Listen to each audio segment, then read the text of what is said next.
কল্যাণপুর 11 নম্বর word অত্যন্ত বিখ্যাত এবং এটা স্থানীয় মিরপুরের লোকজন এখানে বসবাস আদিবাসী স্বাভাবিক কারণে এখানে ব্যবসা বাণিজ্য যারা বিভিন্ন বিক্রেতা এলাকাবাসী আছে তারা প্রত্যেকের সাথে আমি পরিচিত। এখানে সামাজিক পরিচিতি আছে বিধায় আমার প্রতি তারা তাদের নিরাপত্তা ও আশ্রয়স্থল হিসাবে তারা আমাকে সমর্থন দিচ্ছেন অকুণ্ঠভাবে, অভূতপূর্ব মাসালে।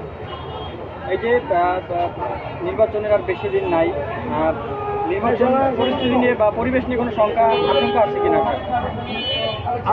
আমি এখনও বলবো ঢাকা 14 আসন বিচ্ছিন্ন দুটি ঘটনা ছাড়া শান্তিপূর্ণ আছে। আমরা একই সাথে 12টি রাজনৈতিক দলের প্রতিদ্বন্দ্বী প্রার্থী গতকাল ইশতেহার আমরা পাঠ করেছি সৌহার্দ্যপূর্ণ পরিবেশে। এছাড়া সারা বাংলাদেশে যেটা হচ্ছে আমি এখনও বলবো নির্বাচন শান্তিপূর্ণ হতে যাচ্ছে, কেননা জনগণ চাচ্ছে তাদের 17 বছর পর ভোটের অধিকার প্রয়োগ করতে।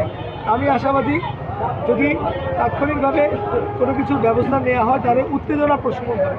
এই মুহূর্তে বিভিন্ন ধরনের উত্তেজনা উস্কানি না দিয়ে আমরা ভোটের জন্য সকল প্রার্থীকে মাঠে গণসংযোগ ও প্রচারে সহযোগিতা করি, একজন প্রতিদ্বন্দ্বী প্রার্থী আরেকজনের প্রতি শ্রদ্ধাশীল থাকি, তাহলে আমার মনে হয় সব কিছু সহিংসন থাকবে, মানে সহিষ্ণুতা থাকবে।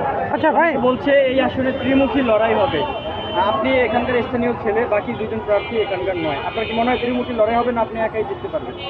দেখেন, জিতবে তো একজনই, লড়াই তো আসলে 12 জনের।